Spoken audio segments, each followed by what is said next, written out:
Lumen Christi.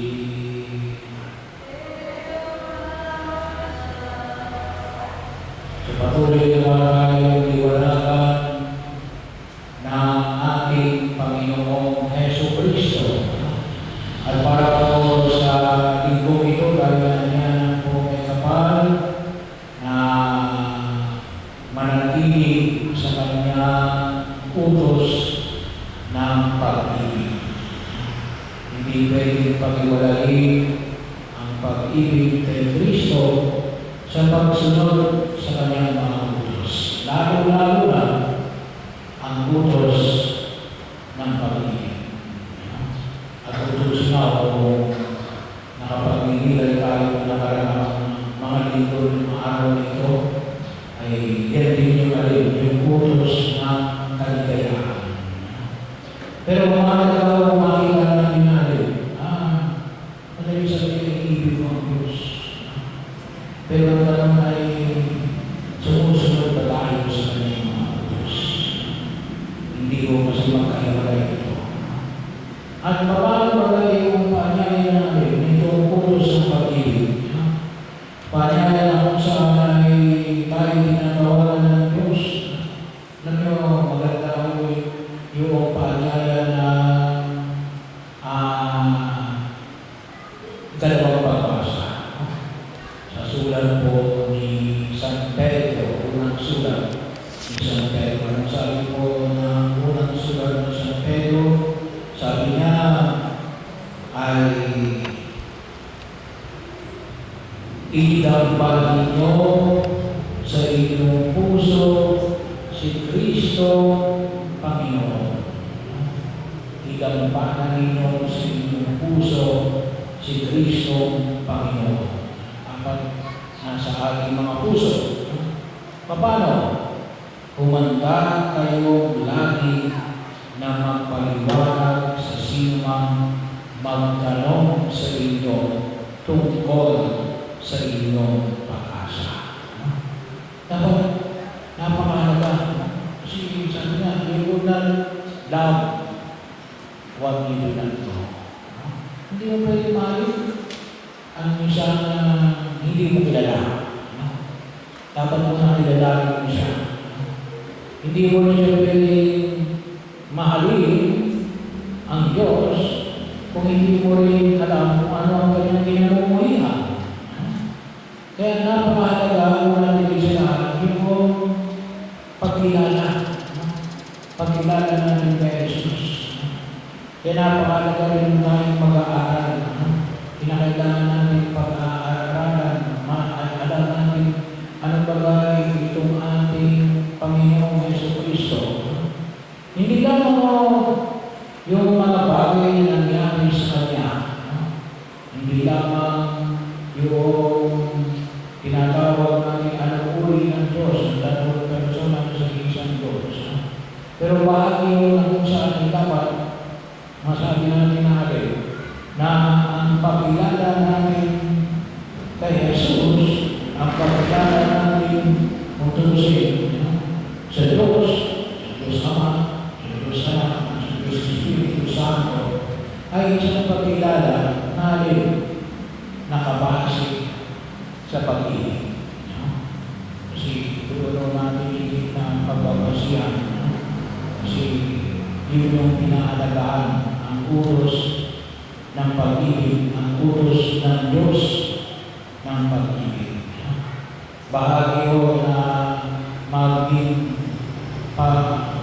paalala sa atin. Kaya kung mapapansin natin, dito sa sulat ni San Pedro, ano pang sabi dito? Dapat handa kayong tungkol sa katotohanan kay Jesus.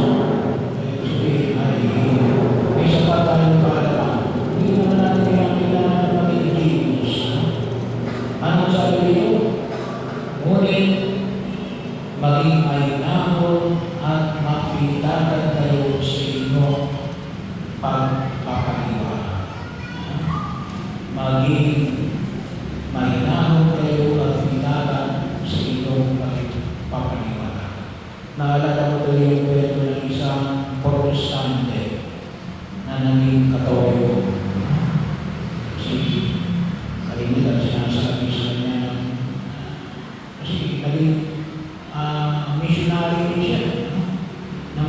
protestante, maging kasama rin siya, naglilingkod rin siya, dati bilang isang mabuting protestante, minsan sa pinaghihilan ng Jesus.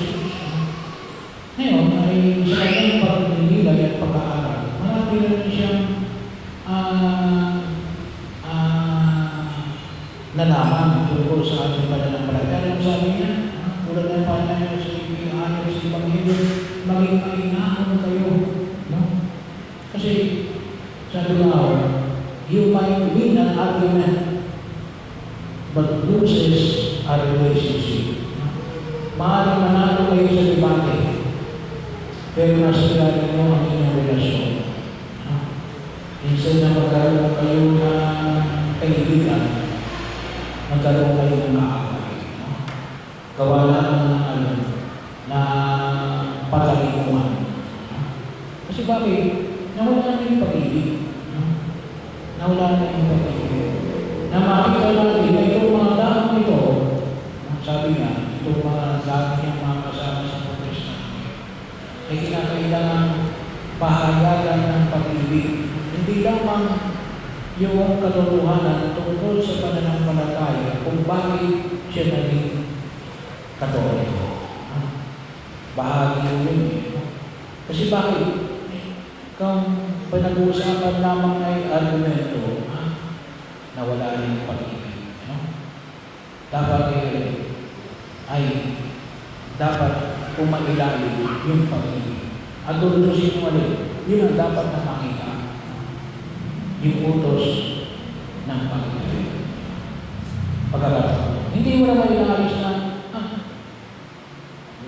wala na, hindi na tayo mag-aaral tungkol sa ating Diyos, Ama na namimika ng langit at lupa, kay Yesu Cristo na tumugon sa ating mga kasas, kapalitan ng kanyang paghihirap, pagkamatay at muling pagkabuhay, at si Espiritu Santo na gumagabay sa atin upang makita natin ang landas ng kaliwanagan habang tayo lalakbay sa bibig na ito.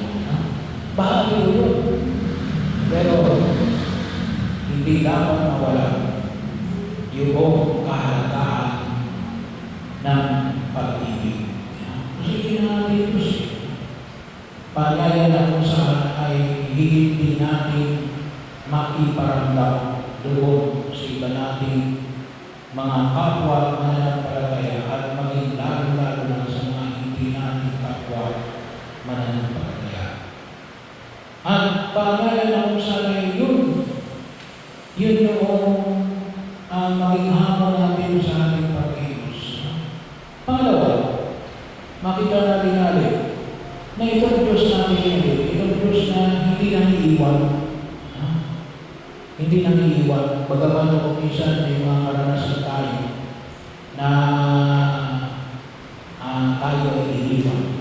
Maaaring kaibigan, kapatid, magulang, anak, may mga karanasan kung isa namin na iniwanan ka sa ere, bahagi o. Pero ito ay patuloy na paanyaya na pinahayag sa winangalit na ang Diyos ay nagpapaalala sa atin natin, hindi niya tayo iiwanan.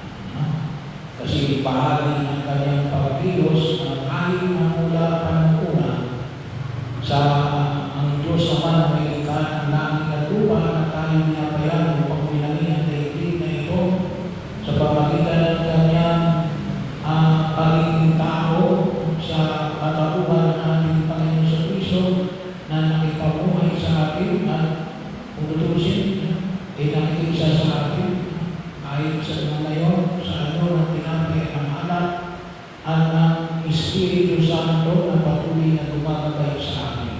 Nandiyan lang siya. Hindi niya tayo iiwanan. Baka hindi lang natin siya pinapansin. Kaya bahagi o ng saan ay pinaalala sa ating kung may kapaan. Lalo-lalo ngayon sa biyaya na pamimigay natin ngayon sa ngayon ay Mother's Day.